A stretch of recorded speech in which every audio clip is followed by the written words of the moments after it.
Frame کا 5واں سوال ہے، خدا بندوں سے الگ کیوں ہے؟ جزاک اللہ۔ دیکھیے، خدا بندوں سے الگ کیوں ہے، یہ بھی ایک سوال ہے جو عام طور پر جو ہے دہریت کا جو ایتھیزم کا جو سوال ہے وہ کیا جاتا ہے۔ خدا بندوں سے الگ کیوں ہے؟ تو ہمارے مطابق خدا کیسا کہاں ہونا چاہیے؟ بازو ہونا چاہیے، یا ہم کو خدا فزیکلی نظر آئے گا تو ہم اس کو مانیں گے؟ تو اس کے بارے میں اللہ تعالیٰ نے قرآن مجید میں پہلے ارشاد فرما دیا۔ قرآن مجید ایک ایسی کتاب ہے جس میں اللہ تعالیٰ نے اپنے ایٹریبیوٹس کو بیان کیا، اپنی صفات کو بیان کیا۔ جب تک ہم قرآن مجید کو نہیں پڑھیں گے، جب تک پتہ نہیں چلیں گا اللہ ہے کون۔ تو اللہ تعالیٰ نے اپنی ساری صفات کو قرآن مجید میں بیان کیا۔ اللہ تعالیٰ فرماتے ہیں کہ وَنَحْنُ أَقْرَبُ إِلَيْهِ مِنْ حَبْلِ الْوَرِيدِ، کہ ہم انسان کی شہرک سے زیادہ قریب ہے۔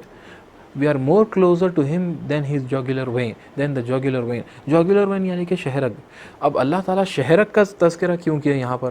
اس لیے تذکرہ کیے ہیں کہ اگر شہرک انسان کی کٹ جاتی ہے، اگر شہرک انسان کی کٹ گئی تو انسان ڈسکنیکٹ ہو جاتا، اس کی زندگی ختم۔ اگر یہ حصہ اگر اس کا کٹ گیا تو شہرک کا اللہ تعالیٰ اس کی مثال دیے کہ وَنَحْنُ أَقْرَبُ إِلَيْهِ مِنْ حَبْلِ، ہم انسان کی شہرک سے زیادہ قریب ہے۔ اور کتنا قریب ہونا؟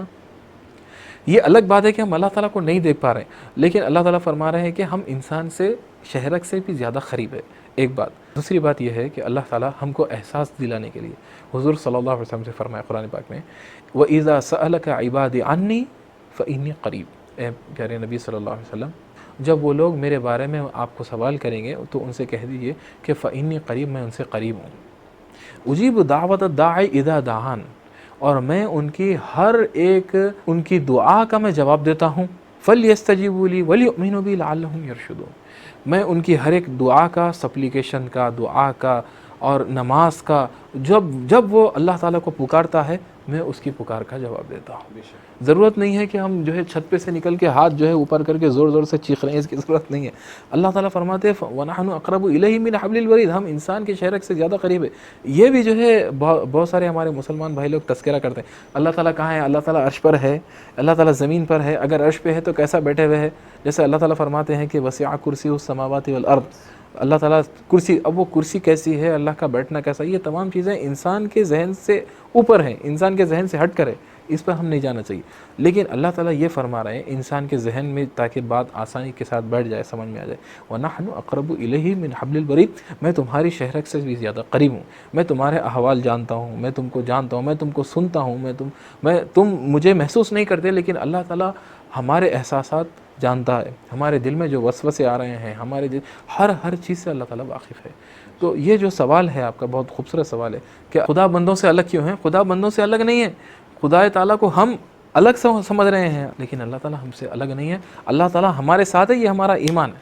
اگر کوئی شخص یہ کہے کہ اللہ میرے ساتھ نہیں ہے تو کفر ہے، یہ کفر کے قریب ہے، یعنی کہ وہ ایسا ہے جیسے کہ وہ کافر ہو گیا۔ تو قرآن مجید پر ہمارا ایمان ہے، اللہ تعالیٰ ہمیشہ ہمارے ساتھ۔ جیسے اللہ تبارک و تعالیٰ نے قرآن مجید میں ارشاد فرمایا، سیدنا ابوبکر صدیق رضی اللہ تعالیٰ عنہ غار ثور میں پیارے نبی صلی اللہ علیہ وسلم کے ساتھ ہجرت فرما رہے تھے مدینہ منورہ۔ تو کفار و مشرکین مکہ دیکھے پہاڑ میں، تو وہاں پر جو ہے جب وہ قریب آ گئے تو سیدنا ابوبکر صدیق رضی اللہ عنہ فرمایا کہ یا رسول اللہ صلی اللہ علیہ وسلم کفار آ رہے ہیں یا رسول اللہ۔ تو حضور کیا فرمائے اس وقت؟ ابوبکر لا تحزن ان اللہ معنا، اے ابوبکر اذ یقول لصاحبہ، اللہ تعالیٰ نے فرمایا کہ جب ان کے صاحب نے، یعنی کہ ابوبکر صدیق رضی اللہ تعالیٰ کا یہ مقام ہے کہ آپ کا تذکرہ کیا جا رہا قرآن میں، اذ یقول لصاحبہ، جب ان کے صاحب نے ان سے فرمایا، یعنی کہ سیدنا ابوبکر صدیق رضی اللہ تعالیٰ نے حضور سے فرمایا لا تحزن، تو حضور صلی اللہ علیہ وسلم نے فرمایا لا تحزن، اے ابوبکر غم نہ کر، ان اللہ معنا، اللہ تعالیٰ ہمارے ساتھ ہے۔ اور یقیناً اللہ تعالیٰ ہم سب کے ساتھ ہے، لیکن خاص اللہ تعالیٰ کی توجہات حضور صلی اللہ علیہ وسلم کے ساتھ ہی، یقیناً اس میں تو کوئی شک ہی نہیں۔ تو یہ جو عقیدہ ہے ان اللہ معنا، انسان کو ہمیشہ مصیبت میں، غم میں، پریشانی میں اور آفات میں، بلیات میں، خوشی میں، ہر وقت انسان کو یہ جو ہے تصور رکھنا چاہیے اور یہ محسوس کرنا چاہیے کہ ان اللہ معنا، اللہ تعالیٰ میرے ساتھ ہے، اگرچہ وہ نظر نہیں آ رہا ہوگا لیکن اللہ تعالیٰ میرے ساتھ، ان اللہ معنا۔ جزاک اللہ۔ شکریہ۔ آج کے اس پروگرام کا 6واں سوال ہے، انسان کے لیے اتنی آزمائش کیوں؟ بیماری، پریشانیاں، مصیبت، صحت کی خرابی، خدا بندوں کو سزا کیوں دیتا ہے اور دوزخ میں کیوں ڈالتا ہے؟ جزاک اللہ۔ یہ بھی بہت